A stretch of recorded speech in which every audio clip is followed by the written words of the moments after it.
Hello and welcome to this episode of The Unnoticed Entrepreneur. Today, I'm delighted to have Donna Loughlin joining me from San Jose, California. Donna, welcome. Thank you so much for having me on the show. I literally in the middle of Silicon Valley, which is San Jose. It used to be called Land of Heart's Delight, where we grow Apple computers, but once upon a time, we grew apricots, apples, grapes, and more. And you're at the center as well, of course, of innovation, which is why you've helped to launch over 500 companies. And on the show today, I'm going to ask you to share with me how entrepreneurs can get noticed. So Donna, tell us, if you're not Steve Jobs, you're not Elon Musk, you don't want to be on the front and up front, how does an entrepreneur get noticed? It's a really fun process. I'm just fascinated with people and their stories. I always have been since I was a child. And I think the first thing is what I like to do is I call it a napkin conversation. You and I sit down and we have a chat and we go through a discovery process looking for something that's might be ordinary, but really is extraordinary, such as maybe you won a science fair when you were 10 years old, or you were flying an airplane by the time you were 12, or you traveled the world and lived in Uganda and the Philippines and parts of Asia by the time you were 13. All of those incidents or opportunities would influence your lens on the world, your life experience. And so taking you into a journey and looking back and having some retrospect, oftentimes we'll find something that's a thread that you didn't think about. Right. So if you do that discovery and you find someone has something, but what if it's not necessarily directly related to the company they're running now? Because not everybody's past is an accurate reflection of their present or their future. Well, one of the things that I find that is pretty common is curiosity. What was that curiosity as a child? And oftentimes as an adult, we kind of dismiss it or we put it in our back pocket. And curiosities around, I work with entrepreneurs who are food scientists that are bringing alternative products to market, alternative meat products, alternative dairy products to market. And it's interesting. They had early days or memories in the kitchen with their grandmother or another family member that they didn't realize how influential that was to their journey. Or they were tinkering or making something, from the local, hobby store or in a classroom project. And they loved a particular aspect of modeling or building something and also put that. So bringing an obvious back up front is a little bit of, it's a bit of I would say sometimes it can be a little bit of a cathartic experience for some, but I really like to get the entrepreneur to think out of the box. Don't think just about the product or service that you're bringing to market. Think about the experience that you want to bring to the end user or to the partner or to the customer. And think about that, why you decided you wanted to create this to begin with. What was that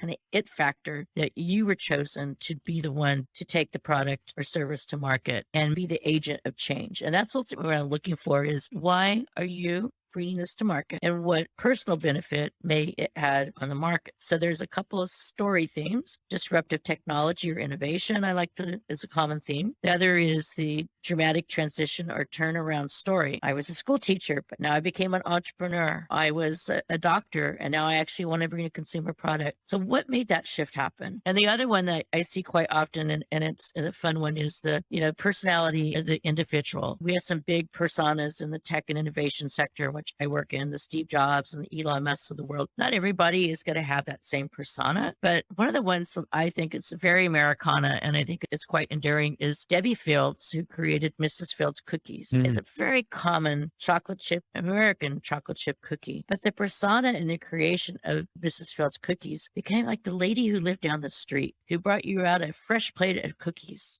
So if you imagine if you're having your biscuit with your tea, but it's your neighbor down the street that made this biscuit, or a grandmother, that's exactly the type of really personal story that she brought into the brand. And I think, that's very enduring. And when one can bring that personal experience of a fond memory or, incident in school or college or a relation with a milestone with a family member, I think that's when products become very personal and interesting, and that persona can be built. So I was having a conversation the other day with a consultant about at what stage it's the founder's story that's important, and at what stage is it the product story that's important, and at what stage is it that the customer story is important. Donna, what's your view on that? Because we hear a lot about people buy why, customers buy why. Do you focus on your founder's story, or do you focus on your product story, or do you focus on your customer story? What's your view on that? It depends who you're having the conversation with. I know with venture capital investment conversations, they absolutely want to know who the founder is and who the people in the room. That often will dictate whether or not they're going to invest in a company. The product and the product execution oftentimes is secondary with that particular venture group, because if they have confidence that the people in the room that are bringing the product to market have been there, done that, they're likely to invest in the fact that they have experience.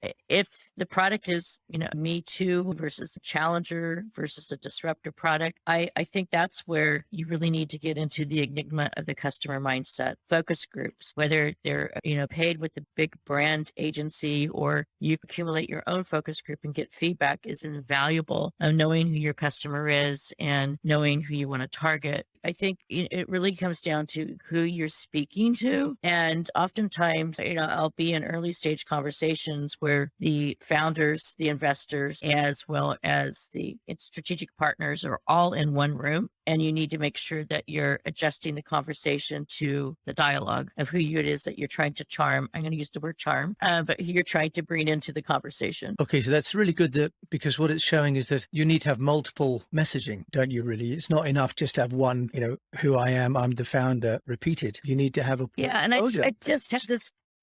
So I'll give you an example. I've worked with a couple of companies I've been working with for 3 to 7 years, which in the agency environment is a nice length of time, right? But the original story and the launch story that I took them to market with is sizably different than their story today. And so if you think of it almost like a closet of clothes, you're going to have clothes that maybe you wear year round, and you're going to have clothes that you might wear seasonally if you're, summer attire. Depending on where you live in the world, your summer attire could be your year-round clothes, right? Say you're living in the Philippines and you don't need a coat, but every once in a while you might travel someplace you need a coat. And I look at positioning a little bit like a closet, that you need to selectively put on the things that are going to fit. It's not really one size fits all. And you might need to take off and add on accessories and garments as needed, depending on the conversation that you're had. So that's interesting, that idea that you have sort of as you say, a wardrobe, and depending on the environment that you're in, and also over time, you've helped over 500 companies, Donna, with your PR firm. Have you seen some trends, especially as you're in Silicon Valley with this sort of crossing the chasm? Are there some particular sort of tools or strategies that you found have been particularly useful for those tech companies that have been crossing the chasm? Yeah,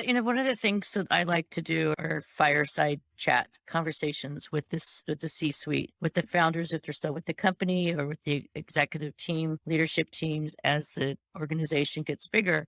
At least on a quarterly basis, it's really important to know exactly how sales are, how was customer engagement, strategic partners, any of the good, bad, and the ugly, what's happening. The more access and the more insight that I have to that type of content, the more effective I can be. I don't like to be in crisis scenario. I like to be in preventative and not, I'm sure you have experience as well, times where something doesn't work as advertised or customers are disgruntled, but you need to be in front of those conversations versus reacting. So I think it's really important. The things that can shift and change, are everything from supply chain to big box companies taking a lead on things that might be sold online, or a consumer awareness and consumer behavior channels change. A Zoomer and a millennial shop very different than a X and a boomer, right? And so in understanding those markets, and if the market, I have often had companies where they think their target market is a millennial, and it turns out that it's not. It's actually an X or a boomer. And therefore you have to change and adjust the conversation into those markets. The other part that works really well is bringing in that same founder and leadership team into the narration discovery process, not on a one-time launch, but several times in a year, looking at the story themes that work and then recalibrating them and coming up with new themes that could work better. So story and BBC is very different than writing a story that could potentially appear in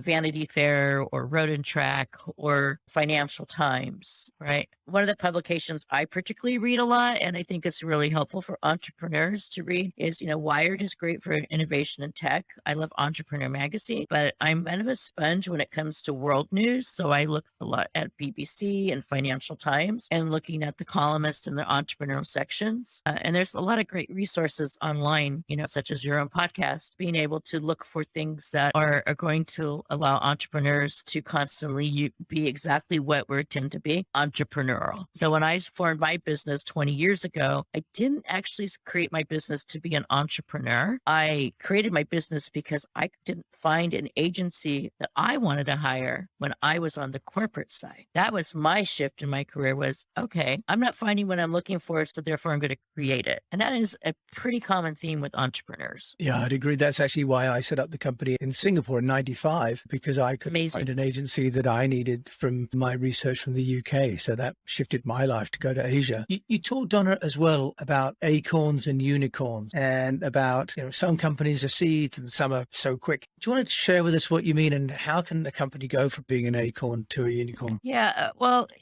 there's been a lot of talk and there's been a lot of books written about the unicorn, the billion-dollar companies, the Googles and the Teslas of the world. But I work with the younger, earlier stage companies and entrepreneurs. And it's all about really planting seeds and being able to build, a foundation. And as if you look at when you plant a seed and the first thing that happens, you start, building the roots and then you got to water, you got to nurture, you need sunlight, you need, in some places would argue, you need to talk to it, right? And as the tree begins to grow, if you plant an acorn, eventually it's going to be a majestic oak. And so I look at the power of the unicorn as being the companies and the entrepreneurs that are actually deeply passionate and deeply rooted into the conviction of who they are and bringing their product or service to market. And guess who hangs out underneath the majestic tree? The magic unicorn. So that's, coming from the agricultural belt, I do think that Silicon Valley mystique and the way that we look at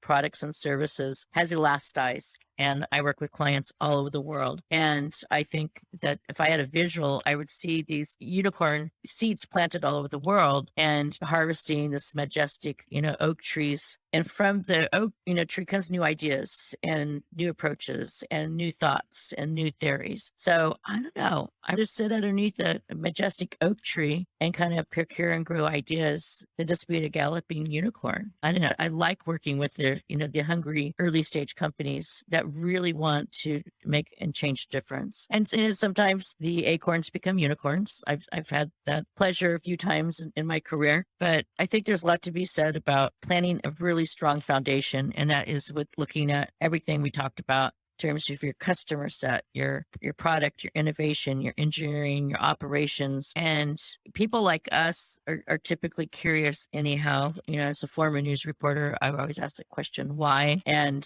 to the point that, sometimes for every why, there is a because I was told so. But I think one of the responsibilities that we have as communicators is to help entrepreneurs become entrepreneurial, because oftentimes they forget why they even set out to start the journey. Yeah, that seems to be a challenge as the organization gets bigger. Sometimes the team gets bigger, and then the focus can be diluted, can't it? You mentioned, Donna, about work you're doing globally for brands. Any guidance for entrepreneurs that are dealing outside of their home markets? Because with the internet, even, a local company can be global, especially if it's maybe selling an internet-based product or a virtual product. Any experience or any guidance you can give for those entrepreneurs that are going across markets, across cultures? Well, I think one of the key things is to really know, I'm American. I've traveled in multiple places. You need to think, be very localized and be able to understand the psychographics and the demographics who you're selling to, right? This is common marketing. But I think you really, also need to ensure that the language is localized. And I used to, talked about Mrs. Fields and her cookies. That doesn't mean anything to a British kid growing up. It's biscuits, right? So being able to be localized and to also be empathetic, what is happening within a cultural set. So things that millennials and Zoomers are very values driven, a very different approach than X's. I actually think the Zoomers are more like boomers, which is interesting, right? Because they're like the couple of generations down. But I think we really need to be thoughtful and considerate in bringing products to market and not say, the market will accept it, embrace this. That it needs to be customizable and it needs to be thoughtful. And what about for you, Donna? What's working as an entrepreneur? I mean, you've had your business for 20 years. You've got a fantastic client base. How have you been getting noticed? Well, I started to sit down and write a book, and then I got a little stuck, to be honest. And I didn't really want to be isolated and alone in a room, because writing a news story doesn't seem like a lonely journey, but writing a book is a little bit of a lone ranger. I decided to create a podcast called Before It Happened, which is really a podcast around visionaries in the future that they imagine. And so a lot of it is tech and innovation, but I also have just amazing people that are doing some breakthrough things in different markets and in science and health and aerospace and different places. And for me, that was just an opportunity to go back to my journalism roots and my reporting roots and create stories that might be said maybe at a conference that we weren't having, or at the counter, at a diner or a cafe, a bistro where we once were going, but we hadn't been going. So I went through a whole process of just looking for some amazing entrepreneurial people that I could showcase their stories in the format of a podcast. And that's been, really a great, I'm going to say, a great vehicle for conversations and breeding companies and clients to work with in different categories I hadn't thought of. I work a lot in transportation and robotics and artificial intelligence. I hadn't done anything in food and beverage or science-based foods or animal, plant-based food type things. So that's brought in a whole new opportunity. And now I actually have the brainwaves to sit down and work on the book, which will be focused on how does an entrepreneurial bring their authentic story to market. And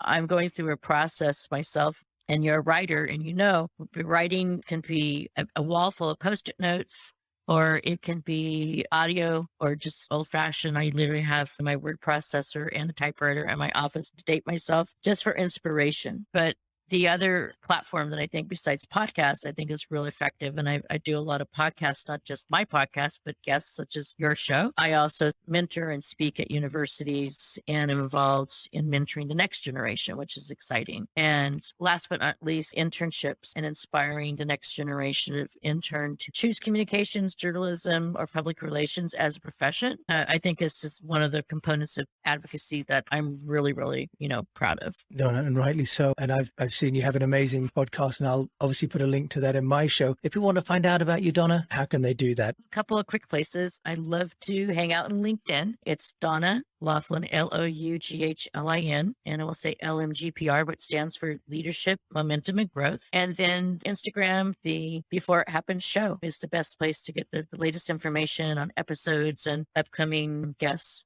Donna Loughlin, joining me all the way from San Jose, California. Thank you so much for joining me today on the UnNoticed Entrepreneur Show. Oh, thank you so much. Are you going to do a sing out and sing the song? Do you know? You know the way to say it? San Jose. But I can only do the Frankie Goes to Hollywood. Can you do the Dionne Warwick? I don't think there's that much difference, really. Although Dionne would be quite than glamorous, and although Dionne would be quite glamorous, and there's a part la la la la la la la la. Yeah, I don't know. I think we better stick to our chorus. I think we'll stick to the chorus. Donna, thank you so much from San Jose for the UnNoticed Entrepreneur Show. Thank you so much. Great. Thank you so much for having me.